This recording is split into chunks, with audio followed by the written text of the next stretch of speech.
আমরা যাচ্ছি সাইট সিনে। শিটংয়ে সাইট সিনে প্রথমে আমরা গেলাম অবলদারা ভিউ পয়েন্ট। 20 টাকা করে টিকিট। এখানে প্রবেশ মূল্য 20 টাকা পার হেড।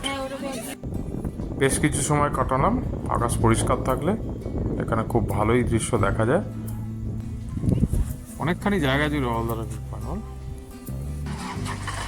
এরপর আমরা সেখান থেকে গেলাম মংপুর রবীন্দ্র ভবন। এখানে সংগ্রহশালাটা কিন্তু দেখার মতো, যদিও তার ফটো তোলা বারণ। সেখানে বেশ কিছুটা সময় কাটিয়ে তারপর সেখান থেকে আমরা গেলাম যোগীঘাট ব্রিজ ও জলপ্রপাত দেখতে। ব্রিজটা খুবই সুন্দর, পাশ দিয়ে নিচে নেমে যাওয়া যায়। এখানে অবশ্য এখন জলের পরিমাণ কম থাকলেও প্রাকৃতিক দৃশ্য খুবই সুন্দর।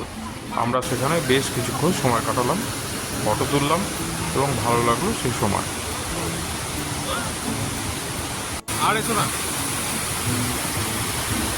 আমাদের এই সাইট সিনে খরচ 3000 টাকা বড় গাড়িতে, ছোট গাড়িতে 2500 টাকা। সেখান থেকে আমরা গেলাম নামথিং পোখরি পাইনের ফরেস্টে। ভালো লাগলো। পোখরিতে অবশ্য জল ছিল ফরেস্টের না। মধ্যে আসতে পারেন, ভালো লাগবে। আর সেখান থেকে একেবারে হোটেলের পাশেই 1800 আমাদের রয়েছে বহু পুরনো মনেস্ট্রি, লেপচা মনেস্ট্রি, 200 বছরের পুরনো। সেটা দেখলাম, দেখে আমরা আমাদের ইয়াং কটেজে ফিরে গেলাম। এটা মনেস্ট্রি বলে লেখা আছে। এক বেলার এই সাইট সিন।